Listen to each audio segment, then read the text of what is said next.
Hello Taurus, welcome and this is your reading. Be open-minded po, hindi po halos lahat makaka-resonate kaya piliin nyo na lamang. And thank you nga po pala sa mga nag-subscribe, lalo na po sa mga bumabalik. Marami pong salamat. Start na tayo. Give me the message for Taurus. Ano yung mensahe para kay Taurus?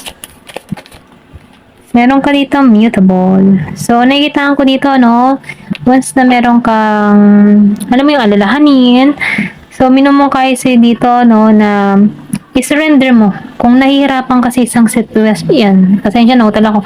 Kung nahihirapan ka sa isang sitwasyon na kinakaharap mo, problema man yan, pag-ibig, trabaho, ano pa man, i-surrender mo.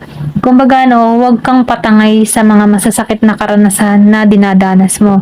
Kasi, kaya mo to nararanasan kasi meron ditong pagbabago na naghihintay sa'yo. So, ikaw, huwag kang makipag-deal sa mga ganon. Kung nahihirapan ka na, i-detach mo yung sarili mo, okay? Kasi, may pagbabago, may ipagkakaloob sa'yo dito. Give me more information.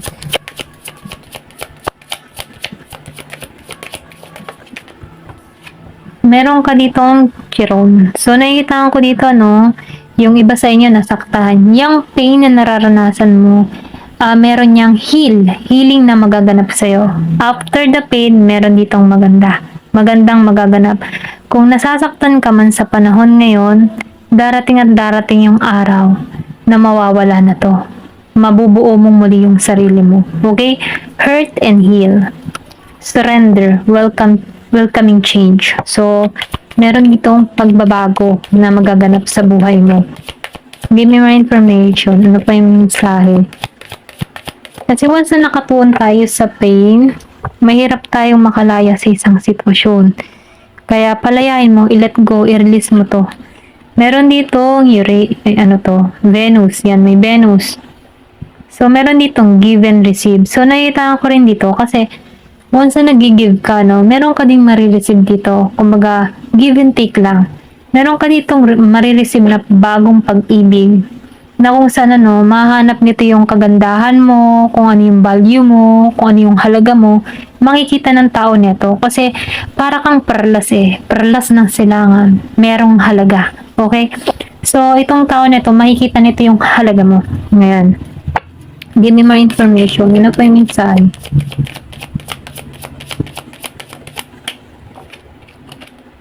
So, meron ditong Uranus. Meron talagang pagbabago magaganap sa'yo. Be ready, okay? Andito ka sa moment ng pagbabago. Tinatrabaho na yung para sa'yo, okay? Yung ipagkakalob sa'yo. Kumbaga, minamadali na to dito sa Uranus. Ito lang yung nakikita ko. Meron ditong kumikilos. Kasi marami ako nakikita ditong langgam. So, langgam hardworking. So, marami na ditong kumikilos. May pagbabagong magaganap sa'yo. So, meron ditong Pluto. Transform. Magkakaroon na ng pagbabagong magaganap sa buhay mo. May transformation na nangyayari sa'yo. Pwede nagkakaroon ka dito ng spiritual awakening. Pagbabagong magaganap. Tapos na yung mga masasakit na karanasan. 2 beses na lumabas yung pagbabago. Be ready. Give me more information. Ano pa yung mensahe? So, meron ka ditong house tree. Nakita ko dito, yung bagang tipo na namulat ka sa hirap ng buhay. Namulat ka, bata pa lamang, marami ka nang natutunan sa buhay. Okay? Kumbaga, nakikita ko rin dito na kung bakit nagiging iba yung takbo ng kaisipan mo sa mura mong edad dahil naranasan mo. Kumbaga, madali kang nag-matured sa murang edad. Ito lang yung nafe-feel ko sa'yo. Hindi halos lahat sa part na to, Kasi, nakikita ko dito na nalampasan mo yung mga pagsubok na kinakaharap mo. Kumbaga, tulong na rin ito dahil sa mga na-experience mo nung kabataan mo. Kung bakit nagiging kang matagumpay na tao or kung bakit iba yung pananaw mo sa buhay, kung bakit madali mong nare-resolbahan ang mga problemang kinakaharap mo. Dahil yun sa experience mo nung kabataan mo. Kasi natuto kang huwag sumuko sa murang edad, okay? Ito yung tumulong sa'yo kung bakit nagiging kang malago, individual, para sa iyong sarili kasi maagap kang nag-matured, okay? Na namulat ka sa buhay, na ang buhay na kinakaharap dito sa mundong ibabaw ay talagang mahirap at may mga pagsubok bago magtagumpay. Ayan.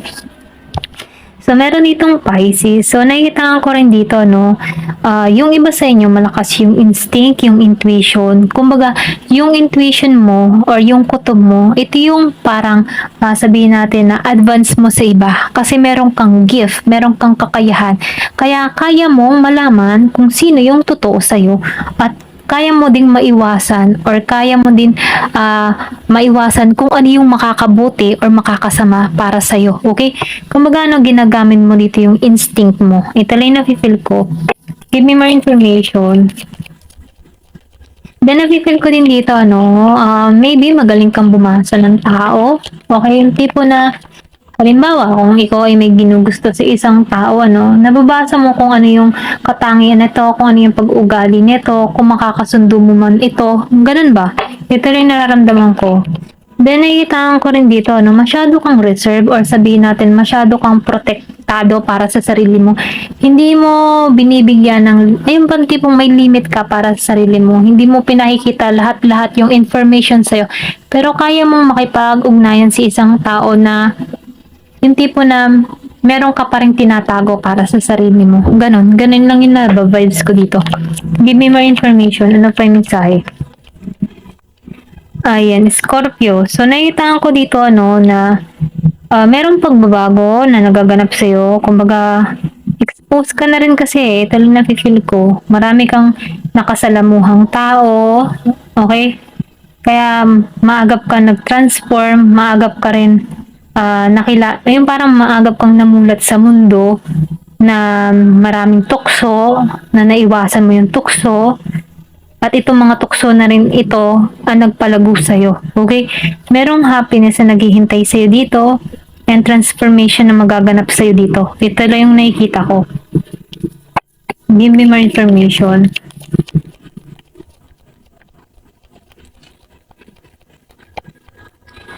So, meron ka ditong Capricorn, energy ng Capricorn. So, nakikita ko dito, pwedeng nasa birth chart mo to, Taurus, ang Capricorn energy, earth sign. Nakikita ko dito na ikaw yung tipo ng tao na makatotohan. Yung bang totoo, gusto mong makatotohanan.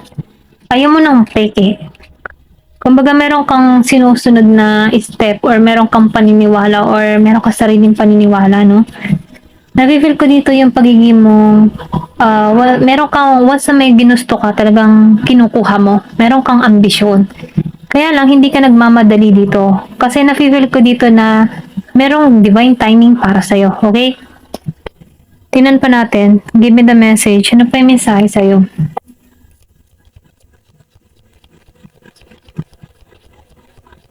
Pasensya na kung may naririnig kayong music. Ayan. Meron ditong pride, Meron ditong tao na ma-pride. Pwedeng ikaw to. Medyo matigas ang ulo. Once na meron kang mga halimbawa, meron kang nakaaway dito, hindi ka yung mauunang humingi ng tawad. Dito lang na-feel ko. Kasi alam mo yung limitasyon mo eh. Alam mo din yung pagkakamali mo. Ito lang eh. Alam yung tipo, meron kang paninindigan. Pwede rin sabihin na mataas yung ego mo, ganyan. Hindi mo binababa. Hindi halos lahat sa part na to dahil kilala mo yung sarili mo. Give me more information. Ano pa yung mensahe? Then, meron itong self-love. Yung iba naman sa iyo, nandun siya sa moment na minamahal niya na yung sarili niya. Ini-enjoy mo yung moment na ikaw muna, okay? Meron kang mga ginagawa para sa sarili mo, para ma-develop mo yung sarili mo, para lumago ka bilang isang individual na tao. Kasi nasaktan ka na dito eh, okay? Parang kang nagdusa na before, marami ka nang naranasan o marami ka nang ibinigay. Yung iba sa inyo, marami ka nang ibinigay mo na lahat, pero wala pa din. So ngayon, nandito ka sa moment na nakita mo na muli yung sarili mo dito kasi naranasan mo ditong mawalan eh. Meron itong alchemy. So, bumangon ka. Okay? Ito na nafe-feel ko. Bumangon ka sa pagkalugmok, bumangon ka sa kahirapan, bumangon ka sa mga masasakit na karanasan. Nakita mo muli yung sarili mo. So ikaw, kung before wala kang pride, kain mo lahat ng pride, so nagkakaroon ka dito ng pride. Kasi natuto kang mahalin yung sarili mo. Kasi alam mo yung mawalaan, alam mo yung masaktan, alam mo yung binigay mo ng lahat pero wala ka pa rin na-receive dito. So ngayon, nagkaroon ka dito ng vision, clarity para sa iyong sarili. Nalaman mo kung ano yung pagkakamali mo at nalaman mo din yung halaga mo. So ikaw, nag-iingat ka na dito, iniingatan mo yung sarili mo, pinangangalagaan mo yung sarili mo para hindi ka masaktan muli dito. Ito rin na-feel ko sa'yo. Ayan, pasensya na. Ayan, hanggang dito na lamang po. Merong pinanganak ng 24/1/25/7. Okay? Ito lamang po. Thank you for watching and love and peace.